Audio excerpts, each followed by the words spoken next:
और पाकिस्तान में हिंदू की लड़की को उठा लेता है मंडप से। अरे जब इजराइल हमास को बर्बाद कर सकता है तो आपके गांव में चट्टा क्यों नहीं है? भैया, जहरीली शराब को लेकर के मेरा कुछ सवाल है सरकार से, विपक्ष से और अनक्रांतिकारी नेताओं से। मेरा सवाल है शराब और जहरीली शराब। शराब जब पहले भी बिकते थे तब भी जहरीली शराब से लोग मरते रहे। शराब इंग्लिश बाद में भी बिकेंगे तब भी क्या जहरीली शराब नहीं चलेगी? मेरा सवाल चाचा भतीजे से हाथ जोड़ करके विनती है कि ये जहरीली शराब का कोई मतलब ही नहीं है। शराब का, ये जहरीली शराब का मतलब, जब दोनों आदमी सरकार में थे तब भी गोपालगंज और छपरा में लोग मरे थे। तब कोई जहर था या नहीं था ये मुझे नहीं पता, या महाजहर था। लेकिन जब सत्ता में लोग रहते हैं तब शराब या ना शराब या अच्छा या खराब का पहलू अलग होता है, और जब सत्ता में नहीं होते हैं तो उसकी पहलू दूसरी हो जाती है। मेरा इसमें तमिलनाडु, तेलंगाना और केरल के कानून के बारे में मुझे जिक्र करना है। मैं बार बार कहता हूं कि नीतीश कुमार जी या कोई भी हिंदुस्तान का वैचारिक लीडर नहीं चाहेगा कि शराब चले, शराब पिए, शराब से गलत चीज। लेकिन सवाल उठता है कि पूरे देश में महात्मा गांधी की आइडियोलॉजी मानने वाले लोग, फैक्ट्री भी चल रहा है, शराब भी चल रहा है और लोग शराब पी भी रहे हैं। जिसको प्रतिज्ञा दिलाए हमारे मुख्यमंत्री जी, विपक्ष के नेता, 99% लोग, जो लोग यह कहते हैं कि 15% गांव में और 14% मर्द शराब पीते हैं, हम उनसे यह जानना चाहेंगे, यह जो आपके पास डाटा है ये शराब, जहरीली शराब का डाटा नहीं है। जहरीली शराब पीने वाले जो औरत और मर्द हैं उसकी कोई डाटा नहीं होती है, क्योंकि वो अवैध बनता है, अवैध बिकता है। बनाने वाले लोग अवैध होते हैं, बेचने वाले लोग अवैध होते हैं, बेचवाने वाले लोग अवैध होते हैं, और पीने वाले गरीब होते हैं, तो उसका कोई डाटा नहीं। बचा शराब जो आता है, इंग्लिश शराब, और जो लोग पीते हैं उसमें यदि 15% हमारे विपक्ष के नेता ने कहा है कि गांव में पीते हैं, तो 15% में 95% तो नेता और पदाधिकारी पीते हैं ना नेताजी। 15% में पुरुष में सबसे ज्यादा तो पैसे वाले और ये लोग पीते हैं, मिडिल क्लास के लोग कम पीते हैं। और जिसको जेल की बात आप कर रहे हैं वो तो देसी शराब पी करके जेल में बंद हुए हैं, जहरीली शराब पी के बंद हुए हैं। वो शराब पी करके तो बंद हुए नहीं, वो शराब पीने वाले और खरीदने वाले बिल्कुल लोग अलग है।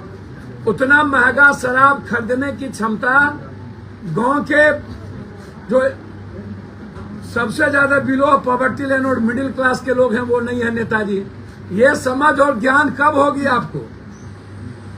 जो प्रतिज्ञा लिए देश विदेश में जाके सब हम जानना चाहेंगे, जो लोग बोलते हैं शराब के बारे में उनसे, कि शराब नेता सबसे ज्यादा पीता है या नहीं, सबसे ज्यादा पदाधिकारी शराब पी रहा है या नहीं। नेता कोई हो, दल कोई हो, नेता इसमें इन्वॉल्व है या नहीं। पंचायत में शराब बन रहा है, उसमें मुखिया जी को पता है या नहीं, सरपंच को पता है या नहीं, पंचायत सचिव को पता है या नहीं, थानेदार को पता है या नहीं। फिर तमिलनाडु और केरल के तट पर अभी तक जहरीली शराब बनाकर बेचने वाले लोगों के खिलाफ आजीवन कारावास की सजा का प्रावधान आज तक क्यों नहीं किया गया? जब तमिलनाडु में सजा का प्रावधान है, केरल में सजा का प्रावधान है, तो फिर जहरीली शराब में बिहार में प्रावधान क्यों नहीं? सबसे ज्यादा हिंदुस्तान में जहरीली शराब में मरने वालों की संख्या बिहार है, और वो जहरीली शराब से मरने वालों की संख्या 1000-2000 से ऊपर है निकट भविष्य में। तो ये कानून आप दोनों आदमी सत्ता में थे तब भी ला सकते थे। आज दोनों आदमी के पास बहुमत है सदन में, पक्ष और विपक्ष, तो आप ये कानून ले आइए और उस कानून में यह भी दीजिए कि पंचायत, जिस पंचायत में जहरीली शराब बिकेगा वहां के मुखिया जी और सरपंच साहब, वार्ड सदस्य और पंचायत समिति को पद से मुक्त कर दिया जाएगा, वहां के थानेदार को डिस्चार्ज कर दिया जाएगा और डीएसपी और एसपी पर इंक्वायरी बैठा करके उसको प्रमोशन रोक दिया जाएगा। आप एक कानून बनाइए कि आजीवन वहां के थानेदार, फिर उसको नौकरी बर्खास्त कर दी जाएगी। आप प्रावधान लाइए। आप 20 सालों में 2-2 बार सबकी सरकार बनी, आपने कोई प्रावधान नहीं लाया। आप केरल और तमिलनाडु से नहीं सीखे, अन्य स्टेट से आपने नहीं सीखा। केरल में सरकारी शराब बेचे जाते हैं, कोई ठेका नहीं होता, तो आप पॉलिसी चेंज कर लीजिए। जो लोग कहते हैं कि हम आते ही शराब खुलवा देंगे, हम उनसे ये जानना चाहते हैं कि शराब खुलवाना और रेवेन्यू को इकट्ठा करना सवाल नहीं है। सवाल है जहरीली शराब बंद कब होगी। जहरीली शराब बंद करने की औकात किसी को हिम्मत और कुव्वत है या नहीं। जहरीली शराब पर मरे हुए लोगों की मदद करने की औकात और हैसियत किसी को है या नहीं। जहरीली शराब जो लोग बनाते हैं, बेचते हैं, उसको फांसी की सजा मिलनी चाहिए और उसके खिलाफ बोलने की हिम्मत इस हिंदुस्तान में या बिहार में है या नहीं। कौन लोग जहरीली शराब बनाते हैं, वो लोग आज तक जेल क्यों नहीं गए। थानेदार 1 महीने के लिए बाय द वे सस्पेंड होता है और फिर दूसरे महीने 20 लाख रुपया देके पोस्टिंग कर लेता है। चौकीदार दफेदार को सस्पेंड करके बातें को ढक दी जाती है और बनाने वाले और बेचने वाले को सत्ता सियासत बचा लेती है। सिर्फ सत्ता पक्ष तो दोषी नहीं है, नेता में सभी लोग इन्वॉल्व हुए हैं और जो लोग सबसे ज्यादा शराब बेचते थे वो लोग एमएलसी, वो लोग एमएलए का टिकट लेते हैं। तो आप कैसे किसी एक दूसरे को गाली दीजिएगा। जैसे विजय सिन्हा जी हमारे नेता है, वो कहते हैं आरजेडी को पैसा जाता है, आरजेडी ये कहते हैं सत्ता पक्ष को पैसा जाता है। सही माने में जब लगातार 20 सालों के अंदर शराब आ रहा है, शराब पकड़ा रहा है, रेवेन्यू बाहर जा रही है और बिहार का पैसा माफियाओं और पदाधिकारियों के बीच बंदरबाट हो रहा है, तो उसमें नेता कोई हो तो सभी दल के नेताओं को पैसा जा रहा है।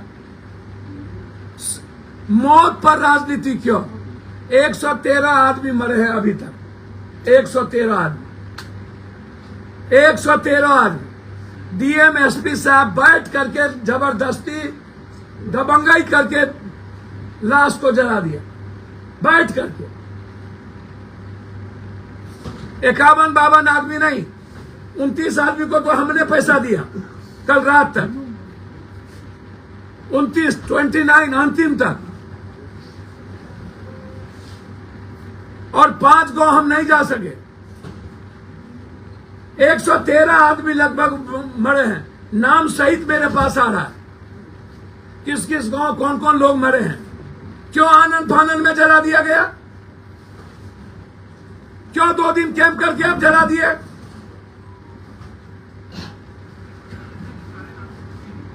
और जो नेता यह कहते हैं सही मौत होती है, मरता है, शराब पीते हैं तो मरता है, हम उन नेताओं से, और जो लोग पटना के चौराहे पर घूमते हैं और आपदा में जो लोग बाहर चले जाते हैं घूमने के लिए, वो कभी भी बिहार में नजर नहीं आते, चाहे बाहर हो। हम डिप्टी सीएम साहब से पूछेंगे कि बाहर में कहीं गए थे कि नहीं। 32 लाख लोग प्रभावित हुए थे, 11 लाख लोगों को राशन पहुंचाए, 11 लाख पैकेट, 1.5 लाख लोगों को 1-1 हजार रुपया मैंने पहुंचाया, 1.5 लाख लोगों को। 9 जिला लगातार 13 दिन हम गांव में रहे, 9 जिला। हमने सत्ता पक्ष और विपक्ष को नहीं देखा, तब इनके पास हेलीकॉप्टर नहीं होते हैं। अरे सीमान आप बगल में था, नहीं जा सकते थे, कमर आपका टूट जाता। वो तो हम जानते ही सत्ता पक्ष और विपक्ष की कमर टूट जाती है। आंदोलन किसी से बिहार में जाना जाएगा तो निचले प्रधान से विपक्ष के नेता के नाम से जाना जाएगा। विपक्ष के नेता आंदोलन के माहिर हैं, हर 2 दिनों पर इनकी यात्रा रुक जाती है। हर एक दिनों पर इनकी भाई आंदोलन की क्रांति तो कोई सीखे हमारे विपक्ष के नेता से। हमेशा आंदोलन में ये बहाना ढूंढते हैं और जब जब बिहार में विपदा आती है, चाहे वो पटना का बाढ़ हो, कोरोना हो, चाहे कोई भी घटना, तब तब सत्ता पक्ष और विपक्ष गायब हो जाता है। और हेलीकॉप्टर से 5 दिन के बाद हमारे नेता जाते हैं और उनको कोई डॉक्टर, कुछ लोग दिखा दिया जाता है दरभंगा में, ऊंचे जगहों पर वो लौट जाते हैं। तो बाढ़ में भी इनको फुर्सत नहीं और यहां भी फुर्सत नहीं। क्या इन लोगों के जेब में पैसा नहीं है?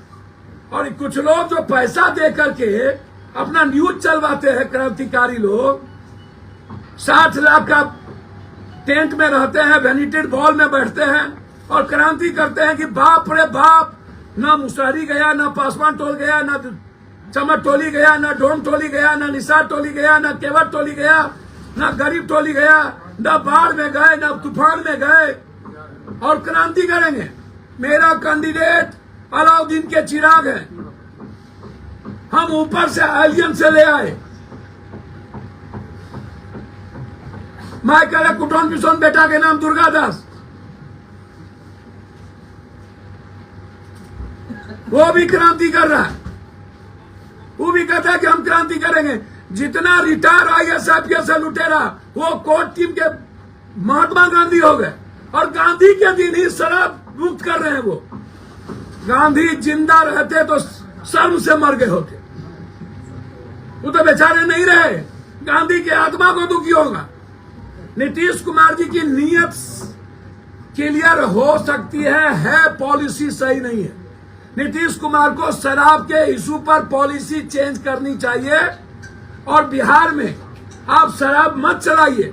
शराब पर टैक्स 70% बढ़ा दीजिए, जहरीली शराब का प्रतिज्ञा लीजिए और कानून लाइए आजीवन कारावास का, डिस्चार्ज का। और इंग्लिश शराब आप 70% बढ़ा के आप कोई ठेका मत दीजिए।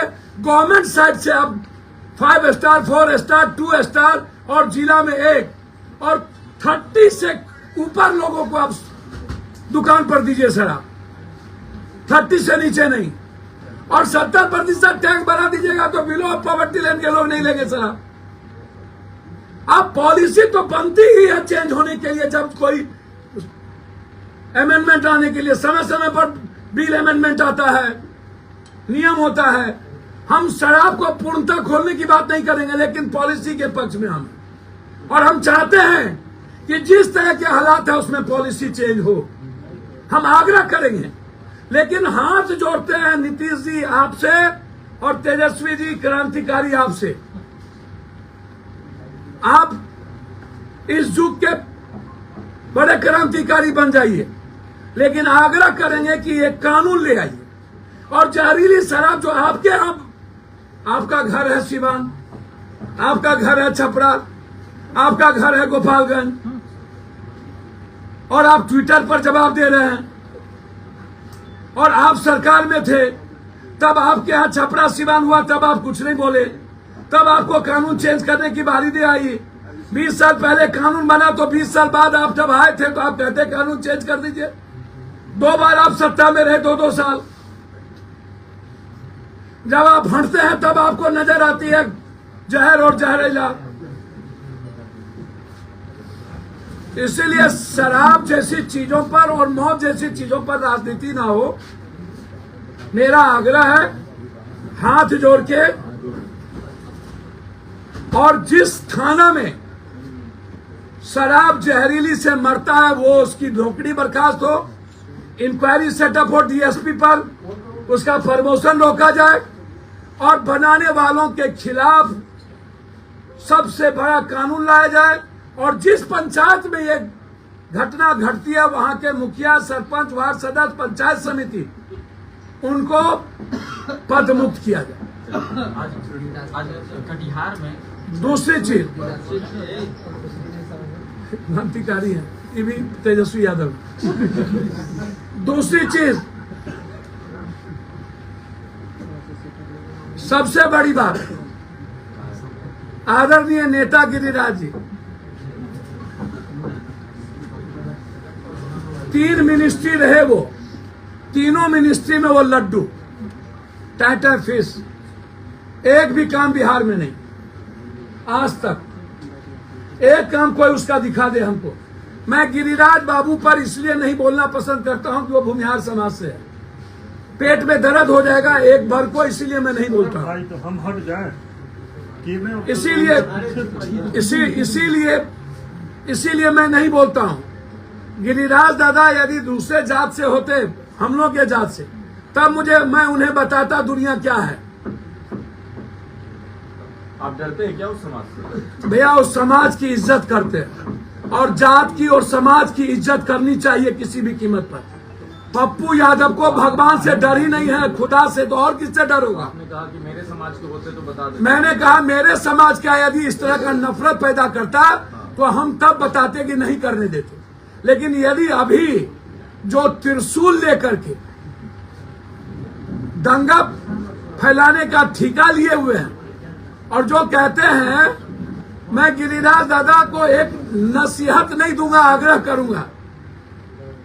15वां साल आपके नेता को पीएम की शुरुआत हुई, और 6 साल अटल जी, 10, 6, 16 और 17वां साल शुरुआत हुई है। आप कहते हैं कि मंदिर में मांस फेंक दिया, और पाकिस्तान में हिंदू की लड़की को उठा लेता है मंडप से।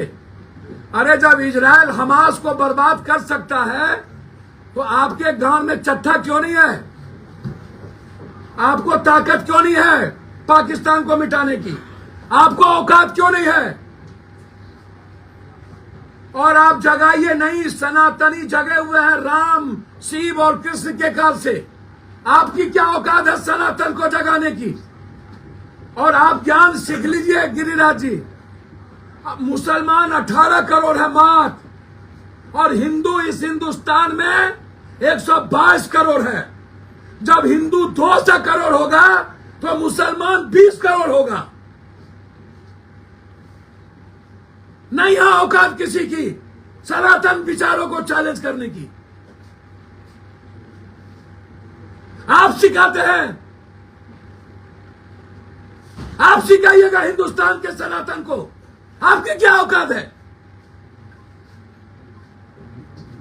याद करिए, जिस पर 40 करोड़ की आबादी थी, मुसलमान कितना था और हिंदू सनातन कितना था?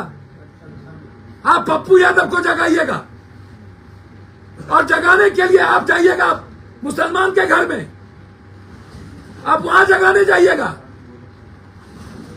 अरे जाइए ना, पाकिस्तान को मिटाइए ना। औकात है तो दाऊद इब्राहिम को लाके फांसी दीजिए ना, क्यों चर्चा नहीं है? बहराइच में भी दंगा हो गया है, वहां भी माहौल खराब। माहौल खराब कौन करता है? नेता ना। जब जब चुनाव आता है तो नेता ही माहौल खराब करते हैं। जब जब चुनाव आते हैं तो नेता खराब करते हैं। और ऐसे एरे गेरे बहुत आए गए, बहुत माहौल खराब करने आए सीमांचल को। गिरिराज दा, आप अपने विभाग का फैक्ट्री लगाने आइए, स्वागत करेंगे। बाढ़ से मुक्ति दिलाने आइए, स्वागत करेंगे। मक्का मखान पर आप काम करने आइए, स्वागत करेंगे। यदि नफरत पैदा करिएगा ना तो सीमांचल और कोसी है। और मैं पप्पू हूं, मैं दुनिया की ताकत से मैं मरना जानता हूं। एक कदम भी बढ़ने नहीं देंगे जब तक मैं जिंदा रहूंगा। नफरत पैदा किए तो एक कदम, एक कदम, एक नफरत पैदा किए तो पप्पू यादव बढ़ के वो दिखा दे हमको। मेरे लाश पर होके गुजरना पड़ेगा उसको। नफरत पैदा करेगा तो एक कदम निकलने नहीं देंगे। लड़ाई होगा पप्पू यादव, लाश पर बैठेंगे, सोएंगे। जिसको गुजरना होगा मेरे मौत पर गुजरेगा। लड़ाई किस बात की? डेमोक्रेसी में कोई लड़ाई नहीं। नफरत खत्म करने के लिए कबीर की तरह लड़ने की हिम्मत है मुझ में। यदि इस हिंदुस्तान में किसी को लड़ने की औकात है तो अकेला पप्पू यादव को। लेके बढ़ रहे हैं। विकास के नेता ट्वीट कर रहे हैं, कह रहे हैं कि जंगली साहब से जो लोग मर रहे हैं आपके साथ मिल के आए हैं। आपको लगता है कि उनकी जो यात्रा भी होती कारगर हो रही है? किनकी यात्रा? विपक्ष के नेता। भैया उनकी यात्रा नीचे से कारगर हो रही है। वो कौन क्रांति करते हैं? कभी गया से निकले साइकिल से गिर गए, एक बार निकले तो कहीं गिर गए। झुमका गिरा ले बरेली के बाजार में, आप उनसे पूछिए कौन यात्रा करते हैं और कहाँ जाते हैं। लोकतंत्र में मजबूत विपक्ष जरूरी है ना। भैया लोकतंत्र में मजबूत विपक्ष जोड़िए तो जनता तय करेगी कि हम ही तय करेंगे। जनता जैसा खाइएगा, रोपिएगा बबूल, खाइएगा खजूर। मैं इतना जानता हूं, किसी जाति को गाली देने हम की इजाजत किसी को नहीं देंगे, किसी जाति के खिलाफ बोलने की इजाजत किसी को नहीं देंगे, किसी धर्म और मजहब के खिलाफ नफरत पैदा करने की इजाजत कोसी सीमांचल में हम किसी को नहीं। आपने पप्पू यादव जी, आपने लॉरेंस बिश्नोई को नहीं, ये सब बात मैंने पहले मना कर दिया था, बात नहीं पूछेगी। आप ज्यादा तेज मत बनिए।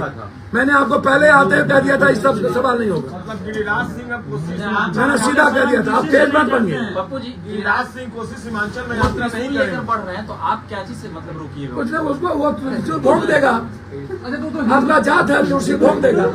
सर वो तो हिंदू के स्वाभिमान की आप बात ठेका ले लिए हैं तो भोगवा दीजिएगा। है। सर हिंदू के स्वाभिमान की बात करें, आपको दिक्कत क्या है? जी, हिंदू के स्वाभिमान की बात, हिंदू की स्वाभिमान की बात राम ने किया था, कृष्ण ने किया था, आम आदमी नहीं करता। हिंदू नहीं सनातन की। सर 122 करोड़ हिंदुस्तान में सनातनी है और उसके स्वाभिमान को चैलेंज करने की औकात किसी को नहीं है। और यदि पाकिस्तान में किसी हिंदू की बेटी को उठा रहा है तो नरेंद्र मोदी का 56 इंची कहाँ चला गया? उसको बोलिए सीधा बम पटक दे। बात खत्म भैया, मैं छोड़ दीजिए उस सब। No no no sir, no sir, 15 minute में शराब क्विट कर देंगे, हम कर देंगे, आप कुछ भी कर भैया उसको कहिए औकात है ना तो जहरीली शराब पहले बंद कर दे। पहले आपकी मुलाकात हुई थी, सर मेरी हर दिन मुलाकात होती, उस सब पर छोड़ दी। अचानक सर कुछ भी बात नहीं है, मैंने तो कोई प्रशांत किशोर जी का नाम नहीं लिया। आपने कहा कि मैंने हमेशा बात करता हूँ, लेकिन अपने मियाँ मिठू एको हम दूतियों नास्ती, टिटी का आकाश गिरेगा हम ही टेक लेंगे। हो गया सर।